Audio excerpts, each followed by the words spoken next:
हाँ तो प्यारे साथियों, मैं आप सबका स्वागत करता हूँ मॉम डैड ऑनलाइन क्लास पर। प्यारे साथियों, मैं आज पूरी तरह से बात करूँगा कि मैथमेटिक्स सब्जेक्ट में जो पहला चैप्टर है वास्तविक संख्या, उनकी सभी फार्मूले के बारे में बताऊँगा। तो प्यारे साथियों, जब तक आपके पास न रेंज रहे तो आप तक मशीन खोलना असंभव है। तो प्यारे साथियों, मैं आपके लिए समान बुझे की रेंज लेकर आया हूँ। तो प्यारे साथियों, आप वीडियो शुरू होने से पहले चैनल को सब्सक्राइब कर दीजिए और दोस्तों में शेयर कर दीजिए और वीडियो को लाइक कर दीजिए और बोर्ड पर अपने ध्यान दीजिए और देखिए, बहुत बेहतरीन तरीके से मैं बताऊंगा आपको। हर सूत्र को, हर फार्मूले को एक बेहतरीन तरीके से बताऊंगा। चलिए बोर्ड पर देखिए। तो पहला यहाँ पर लिखा गया है एक्सरसाइज 1 है, जो पहला है वास्तविक संख्या। यहाँ पर वास्तविक संख्या, तो सबसे पहले आपको क्या करना होगा, वास्तविक संख्या की परिभाषा आपको देख लेना होगा। उसके बाद प्राकृतिक संख्या हो गया, उसके बाद पूर्ण संख्या हो गया। इन सभी संख्याओं को जो है ना, आप बचपन से पढ़ते आए हैं तो आपको याद ही होगा। अगर नहीं होगा तो कमेंट बॉक्स में जरूर लिखिएगा, तो मैं फिर से इसको लिखकर वीडियो कंटेंट फुल के साथ आप सबको देंगे। तो ठीक है। चौथा है विषम संख्या, और पांचवा है भाज्य संख्या, छठा है अभाज्य संख्या, सातवां है पूर्ण संख्या, आठवां है स्वाभाज्य संख्या, नौवां है सम संख्या। अगर 9 संख्याओं को आप परिभाषा सहित याद कर लेते हैं ना, तो आपको बेहतरीन तरीके से दिक्कत नहीं होगा। तो चलिए मैं अब आगे बढ़ता हूँ। देखिए आगे क्या है। अगर एक प्रकार की सूत्र यहाँ पर लिखा गया है, इन सभी सूत्र को आप याद कर सकते हैं। याद कर लेंगे तो आपको मैथ में दिक्कत नहीं होगा पहला चैप्टर को बनाने में।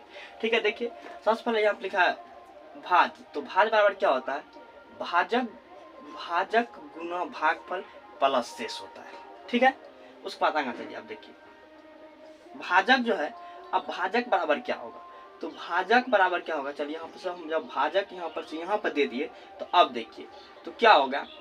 तो देखिए ये जो है, ये चल गया ऊपर, ये ऊपर चल गया, भाज्य माइनस शेषफल बटे भागफल हो गया। ठीक है। अब देखिए, अब उसी प्रकार से यहाँ पर भागफल को हम यहाँ ले आए, तो क्या होगा, भाज्य माइनस शेषफल बटे भाजक। तो इसी प्रकार का आप जब इतना सूत्र को याद कर लेते हैं तो आपको जो है ना पहला चैप्टर में दिक्कत नहीं होगा। तो और कुछ सूत्र है, तो हम चलिए इस सूत्र को और देखते हैं प्यारे बच्चों। तो वीडियो को तब तक में लाइक कर दीजिए, चैनल को सब्सक्राइब कर दीजिए। हाँ तो प्यारे साथियों, अब जो है, अब यूक्लिड विभाजन से जो भी सूत्र हैं उनको देखेंगे। यूक्लिड विभाजन एक परिमिका है जो पहला चैप्टर में बहुत ही महत्वपूर्ण भूमिका निभाता है, जो बहुत ही सवाल है यूक्लिड विभाजन से। तो चलिए मैं देखते हैं यूक्लिड विभाजन। यहाँ पर लिखा है यूक्लिड विभाजन परिमिका से। तो इसका सूत्र जो है, यहाँ पर जब हम बताए थे पहले में, जो सूत्र होता है भाज्य बराबर भाजक गुना भागफल प्लस शेष, उसी प्रकार से उसी सूत्र को यहाँ पर लिखा गया है ए बराबर B into Q plus R. जहाँ अगर इसको समझ गए ना तो आप पूरा समझ गए। इसको समझाने के लिए मैं एक उदाहरण लेता हूँ। सपोज जैसे मान लेता हूँ कि मैं 27 में भागा देता हूँ 5 से। यार साथियों, आप भी दीजिए, अपने कॉपी पर लिखिए और चलिए मैं भी दे रहा हूँ। तो अगर 5 को 5 में पढ़ेंगे तो 5 से 25 हो जाएगा। ठीक है। तो अगर लगा दे 25 में माइनस कर देंगे तो 2 हो जाएगा। तो आप सबको जैसे कि पता होगा कि ये हो गया बी, ठीक है, ये बी हो गया, ये आर हो गया। ठीक है। उसी प्रकार से जब हम जानेंगे तो ये हो जाएगा क्यू हो जाएगा। ठीक है।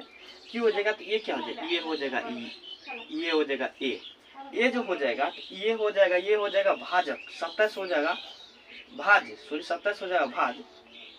उसी प्रकार से जब 27 भाज्य हो गया, तो अब देखिए समझिए, जीरो जो है, जीरो जीरो जीरो, देखिए आर जो है शेष के कभी बराबर होगा, कभी जीरो से बड़ा होगा, कभी बराबर होगा, पर लेकिन आर जो है या शेष जो है ये बी जैसे 5 से कभी नहीं बड़ा हो सकता है। समझ गया।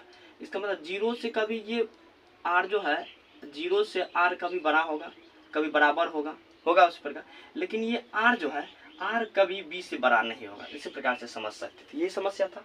अब चलिए, अब यहाँ लिखा है दो संख्याओं का गुणनफल बराबर क्या होता है, तो मौसा गुना लौसो, जिसको एचसीएफ कहते हैं, इसको एलसीएम कहते हैं। अब देखिए ए बी, यहाँ पर ए गुना बी जो दिया गया है, जैसे में आपको 2 संख्या दिया रहेगा, उसका क्या क्या एलसीएम या एचसीएफ निकालना, तो वही फार्मूला ये लगेगा, A B A Guna B, तो क्या लगेगा एचसीएफ गुना एलसीएम, इसका फार्मूला होता है।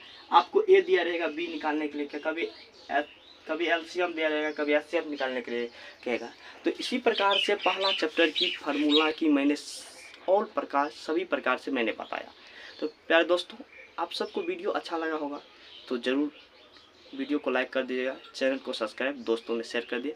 धन्यवाद। मिलते हैं नेक्स्ट वीडियो में नेक्स्ट कॉन्सेप्ट के साथ।